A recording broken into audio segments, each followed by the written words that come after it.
et bonjour. Aujourd'hui, je vais faire un petit déballage de mon nouveau boîtier. Un MSI Mag Gungnir 111R. Pas facile à prononcer. Donc c'est un MSI, ce que je dis. Hop, qu'est-ce qu'il y a d'intéressant à savoir? Il y a du mesh en avant, si je ne me suis pas trompé dans la référence, bien sûr, je ne vais pas encore déballer. Il y a du mesh, il y a du ARGB, il y a des filtres, il y a une vitre en verre trempé et un petit contrôleur 6 ventilateurs ARGB. Il est un peu gros, donc je vais le déballer et on se retrouve une fois qu'il est sorti du carton. Bon, il est déballé. Il est un peu big, donc il rentre pas super bien dans le plan de la caméra. Donc déjà, j'ai testé deux autres petits boîtiers sur la chaîne, mais c'était des boîtiers entrée de gamme. Là, on est dans du milieu de gamme. C'est-à-dire que c'est un boîtier qui m'a coûté 100 €, exactement, 99 €. Donc on va voir, est-ce que la finition est sympa? Est-ce que, qu'est-ce qu'il y a de bien, qu'est-ce qu'il y a de moins bien, et voilà, qu'est-ce qu'on peut y reprocher. Donc déjà, il y a un mesh. Est-ce qu'on voit bien? Je vais essayer d'augmenter la lumière sur le devant pour mieux y voir. Voilà. Il y a du mesh sur le dessus, sur le côté gauche et sur le dessous. Sur le côté droit, il reste lisse et avec un petit reflet, le logo MSI.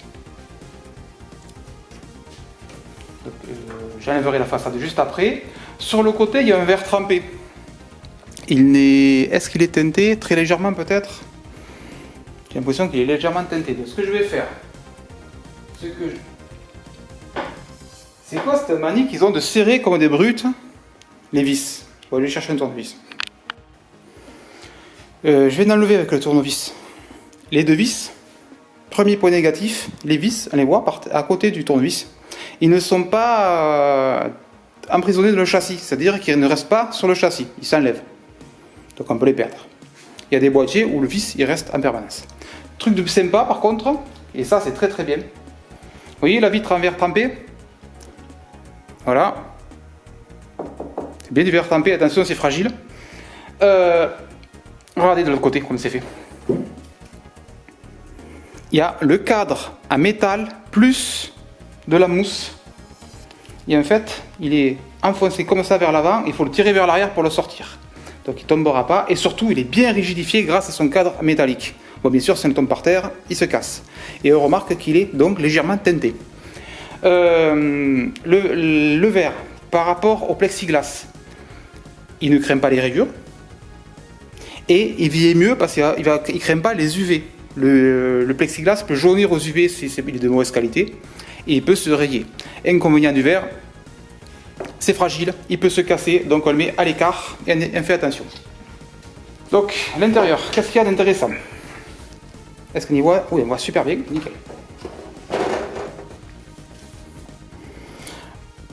Cage, alimentation, et certainement disque dur, j'ai pas encore démonté. Elle est ouverte avec une fenêtre sur l'alimentation. Je n'aime pas ça parce que on voit la marque de l'alimentation, je vois pas l'intérêt. Pourquoi pas boucher complètement pour pas voir la marque? Je sais pas. Il y en a beaucoup qui font ça. Je suis en train de voir 1, 2, 3, 4, 5, 6, 7, 8, 9. Les 9 entretoises sont déjà posées au fond du boîtier, donc il n'y aura pas à les rajouter, ça c'est bien. Le passe-câble est bloqué par des petits trucs en caoutchouc, ça veut dire qu'il n'y a pas des gros trous où on peut voir passer les câbles. Donc du point de vue finition, c'est très bien, c'est ce qu'il faut. Je vois, en faisant ça, on y voit, oui, 3 ventilateurs déjà installés en 120 mm. Et d'après la notice, ils sont à RGB. À l'arrière, oups, je pense que les pieds sont en caoutchouc, vous venez d'entendre un bruit. À l'arrière, un ventilateur de 120 mm à RGB aussi. Je vais juste vérifier un truc. C'est un câble 3 pins.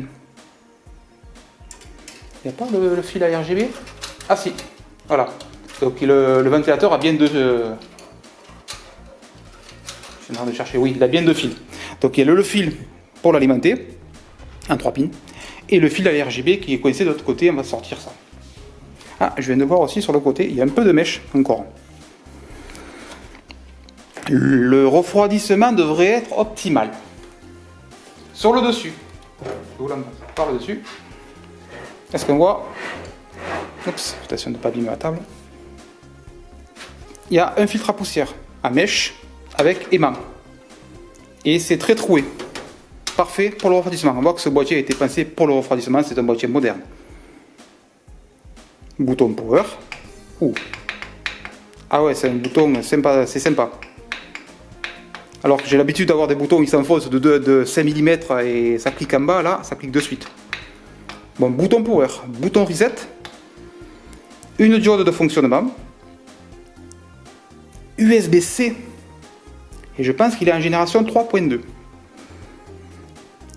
USB classique en 3.0, il y en a deux, c'est-à-dire à 3 ports USB, micro, casque et le petit bouton pour le contrôleur. D'habitude, les boîtiers, on choisit, mais le reset sur le contrôleur, mais on n'a plus de reset. À la place, on a un contrôleur RGB. Là, il y a bien deux boutons séparés. Le bouton reset et le bouton RGB. Ça, c'est top. Hop, dessous. Qu'est-ce qu'il y a d'intéressant sous le boîtier? Hop, est-ce qu'on va voir? On peut voir. Parfait. Bon, le design, il est ce qu'il est. C'est particulier ce truc incliné. C'est du plastique mais qui est épais. Alors que le boîtier il est en métal. Et je précise que le métal est épais. J'appuie dessus, ça ne se tord pas. C'est une grosse précision parce que sur les boîtiers entrée de gamme, généralement le métal est extrêmement fin. Et on ne peut pas se tailler non plus. Vous voyez, tout est incurvé, parfait. Donc le dessous, il y a un petit mèche. Pour l'alimentation bien sûr, parce que l'alimentation on l'aspire à l'air par dessous. Il y a des gros évents là. Vous voyez les trous, alors qu'ils ne sont pas de l'autre côté. Ils permettent à l'alimentation de respirer de l'air. Donc ça, c'est très bien. À l'arrière, qu'est-ce qu'on retrouve à l'arrière du boîtier? Ouais, certainement mon truc classique. Est-ce qu'on y voit? Tout à fait, on y voit. Une grille très aérée pour la sortie 120 mm. C'est nickel. Et les PCI Express, les extensions, les ports d'extension, je veux dire, ils sont aéré aussi. Tout est aéré sur ce boîtier. Et je regarde, est-ce que dedans il y a des vis? Oui, il y a des vis. Donc ça veut dire que toutes les équerres, elles sont à vis. Ça veut dire qu'on ne va pas casser une équerre et une fois qu'elle est cassée, il y a un trou dedans et on ne peut plus rien faire avec. Là, c'est conçu pour. Ça, c'est très bien. Ah, ce petit cache est sympathique parce qu'il y a un trou. Je vais juste récupérer mon tour de vis.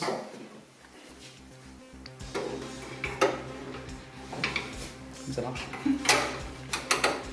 Oui, tout à fait. Voilà. Donc on arrive à dévisser les équerres sans enlever la protection qui est là. D'habitude, ce cache, il faut les enlever sur les autres 4 mers. Ça, c'est pas mal. Bon, ils ont dû fitter ça comme des bourrins, comme d'habitude.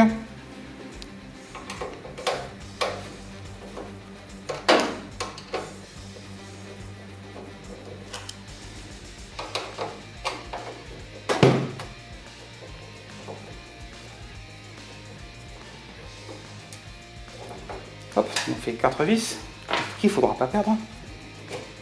Ah, là, ça enlève différemment. Non. Ça y est, c'est bien tiré à l'arrière. C'est comme la vitre en fait, c'est le même système. Voilà, je récupère la tôle. Elle est épaisse, mais elle n'est pas bitumée. Elle n'est pas protégée contre le bruit, contrairement à des boîtiers Fractal Design ou des Be Quiet. Mais bon, le but du boîtier, c'est avoir le maximum d'aération pour refroidir le PC. Donc si on commence à mettre de la mousse, ça sert un peu à rien de mettre des trous de partout. Je récupère ça, je fais tourner et on voit comme c'est fait l'arrière. Est-ce qu'on y voit? On y voit. J'ajoute un peu de lumière, parfait.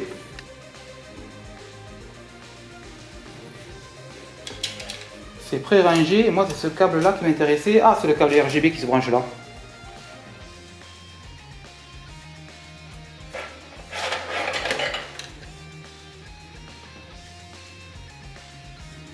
Le contrôleur 1, 2, 3, 4, 5, 6 préinstallé. Vous voyez les 4 ventilateurs pour le RGB il s'alimente par du SATA. Et il y a deux ports de livre. On notera qu'ils ont scotché les 4 autres câbles pour éviter qu'ils se défassent pendant le transport. C'est un bon plan. Il y a des espèces de colliers Craft déjà préinstallés pour faire passer tous les câbles, et les câbles ils arrivent derrière, ils sont là. Donc qu'est-ce qu'il y a d'intéressant comme câble?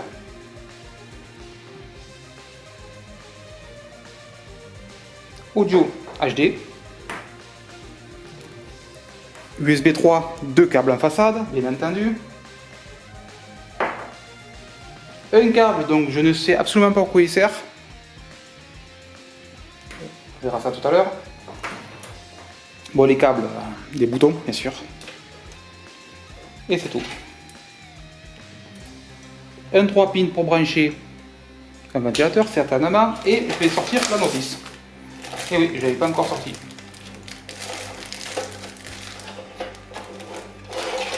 Ah ben. Je sais pas ce que vous voyez, je suis en train de faire, mais les racks à disque dur, il y a deux emplacements à disque dur. Très bien foutu ce système. Vous voyez les petits machins là? Vous les sortez en tirant dessus, ils se déplacent.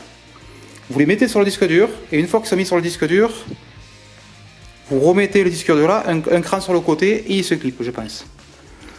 Ils sont compatibles 3 pouces et demi et 2 pouces et demi. Il y a les trous sur le dessous pour le 2 pouces et demi. Voilà. Par contre, plastique chipos. Bon, après on n'est pas censé bouger ça toutes les 5 minutes. Mais un petit rack à métal aurait été sympa. Bon, qu'est-ce qu'il y a de livré avec ce truc? Hormis la notice, bien entendu. Je récupère la notice. Il y a quelques câbles livrés avec.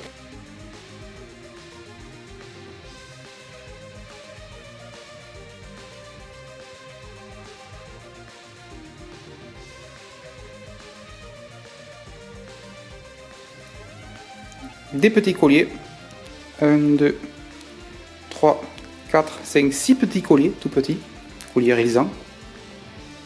Serflex, Colson, vous appelez ça comme vous voulez, bien sûr. Voilà. Une vis à main. Pourquoi? Je sais pas. La carte vidéo peut-être, pas c'est pratique. Et une petite collection de vis. Gros diamètre pour brancher le disque dur normalement. Et cela, c'est pour la carte mère. Là, c'est quoi ce truc? Même problème que les autres. C'est serré comme des sauvages. Qu'est-ce que c'est ce truc? Ah ben c'est deux emplacements de pouces et demi. Regardez. 1, 2, 4 vis, 4 vis. Eh ben c'est marqué dessus en plus, SSD. J'ai pas vu, c'est Miro. Donc il y a deux emplacements SSD à l'arrière. Format 2 pouces et demi. Donc deux emplacements SSD 2 pouces et demi, plus deux emplacements dans des racks, donc 3 pouces et demi ou 2 pouces et demi. Ça fait 4 emplacements disques. C'est très très bien. Je viens de voir que l'emplacement de l'alimentation tout en bas, qui va là, a des patins, mais qu'il faudra faire rentrer l'alimentation par ce côté-là. On ne peut pas la faire passer par l'arrière. Voilà. Bon, ce câble, c'est ce que je cherchais en fait. Ce câble qui est chelou là, c'est un câble SATA 3.2 en fait. SATA. USB 3.2. Voilà. Si on se pose la question. Mais après, je sais pas si j'ai un emplacement sur ma carte mère, je regarderai. C'est une carte mère Aorus que j'ai donc. Et le reste, c'est du classique. Donc ce que je vais faire, je vais monter le PC dans ce boîtier.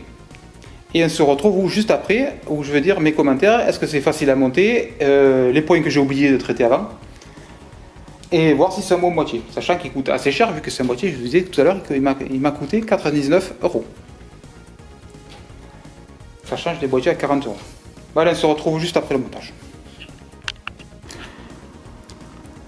Je suis en train de monter le PC. Bon là, vous voyez, carte mère, il y a tout de monté. Il n'est pas encore sur le boîtier. Mais voilà ce que j'ai trouvé sur ma carte mère. Le connecteur USB 3.2. Une bonne nouvelle, j'en ai un sur ma carte mère. Donc c'est top. USB 2 à côté. USB 3 à côté. Et après les USB 2.0. Et j'ai aussi, hop, ce que je cherchais là, voilà, des LED 1 et LED C1. Je ne sais pas ce que c'est. Je vais aller voir sur la notice de la carte mère pour voir à quoi ça correspond, si c'est bien le ARGB. Mais à la limite, je m'en fous, j'ai un contrôleur.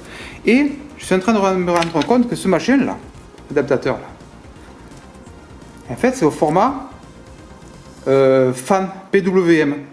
Bon, les ventilateurs sont pas en PWM, ils sont en DC, mais c'est pas bien grave puisque c'est compatible. Mais c'est surtout un adaptateur 3 en 1. En gros, les 3 ventilateurs de la face avant, on peut les brancher sur 6 fan 3 par exemple, qui est là. Donc il n'y a pas besoin d'avoir 3 emplacements sur la carte mère pour ventilateur, plus un quatrième, parce qu'il y en a 4, plus un cinquième pour le ventilateur du processeur, donc il y en aurait un peu trop. Alors là, c'est juste un adaptateur pour contrôler les 3 ventilateurs avec un seul câble. C'est très bien. Bon allez, je continue le montage. Le montage est terminé. Donc j'ai mis mon PC, la carte mère complète dans le boîtier. J'ai pas eu de problème particulier à monter ce PC. Le boîtier est grand, il n'y a pas de problème d'espace en fait. Il est assez large, assez haut. Qu'est-ce que je peux dire? L'intérieur, voilà. Oups, de lourd. J'ai trouvé donc le câble USB-C sur la carte mère, comme je vous disais, ainsi qu'un connecteur, je sais plus comment il s'appelle, des LED, comme ça, oui. Il y en a un en haut à 3 pins et un en bas pour les LED. Donc je l'ai branché dessus. Donc le contrôleur est branché sur la carte mère. Donc théoriquement, si quand je vais appuyer sur le bouton LED, la carte mère recevra la même info et son bandeau LED qui doit éclairer quelque part devrait transmettre l'information. Bien entendu, bon, les câbles ils sont ce qu'ils sont, donc j'ai rangé au mieux. Mais c'est pas mal pour pouvoir ranger, ça se range facilement. On notera que mon alimentation est à l'endroit. Le ventilateur aspire par là bas, comme toutes les alimentations, mais l'écriture est dans le bon sens et elle rentre sur le truc. Je ne sais pas si on voit sur la photo, mais la peinture est de bien meilleure qualité que le boîtier d'ailleurs. Donc le boîtier et le montage s'est passé sans aucun problème. Il y a de l'espace en haut. Il y a de l'espace pour, à vue de nez, si on veut mettre un water cooling, on peut mettre un 240 mm sur le top. Voilà, l'air peut passer sans problème à travers, il y a une mèche. Et à l'avant, vu la hauteur, c'est super haut, il faudra enlever les ventilateurs bien sûr. On devrait mettre au moins un 280 mm, je vérifierai, je vous marquerai une incrustation. Le water cooling qu'on peut mettre à l'avant. Bon là, à la place d'un water cooling, j'ai une espèce d'énorme Noctua D15S, il est dégueulasse parce qu'il est brut, mais il existe des petits caches qui se mettent par-dessus pour le recouvrir et avoir en blanc, en noir par exemple, ou en noir, parce que ça ne spécial pas, pour éviter de cacher, les pipes, voilà, les caloducs. Donc je ne l'ai pas encore allumé, on va voir s'il démarre. Surprise. Hop. Je précise que les ventilateurs sont tous en DC, c'est-à-dire qu'ils sont alimentés par une tension continue. Ils ne sont pas en PWM. Donc si vous avez une carte mère comme la mienne, qui est une Aorus, elle peut contrôler les ventilateurs en DC, il n'y a pas de problème. Donc le ventilateur en DC, c'est beaucoup moins granulaire que PWM, mais la carte mère permet le contrôle, donc il n'y a pas de problème. Donc j'allume un verbier. Ah. Bien entendu, j'ai cherché l'alimentation.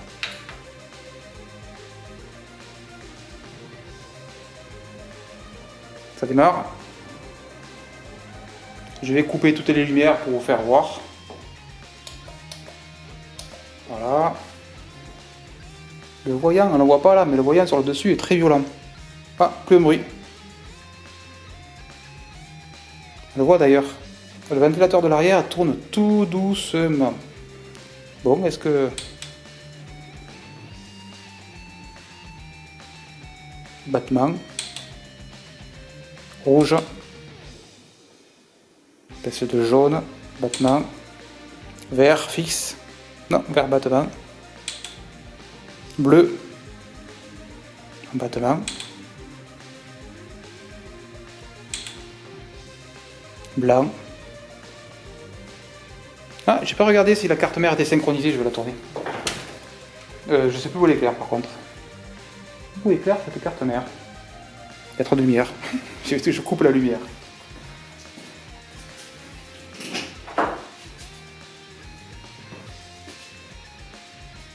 Non, la carte mère, elle est bien... elle est allumée. Vous voyez? En orange là-haut. Je sais pas si on voit. Et ça synchronise pas.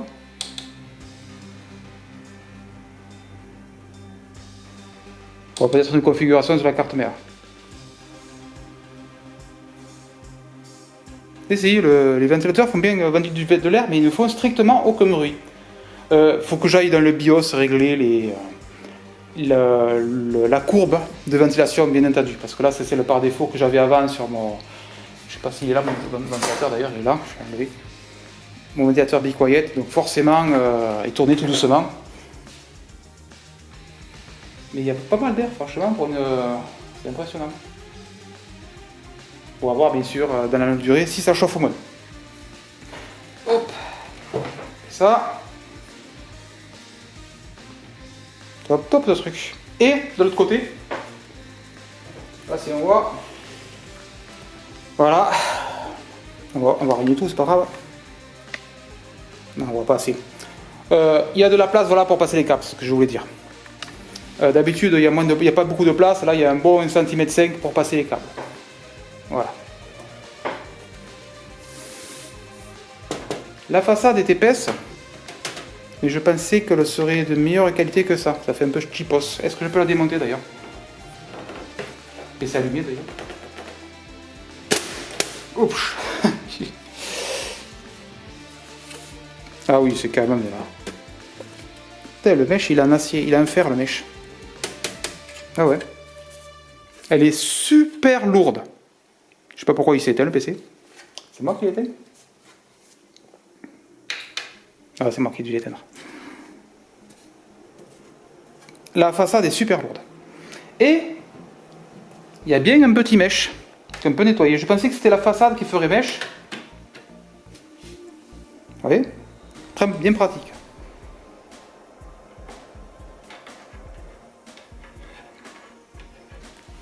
Bon, je remonte les deux côtés et je ferai une petite vidéo finale.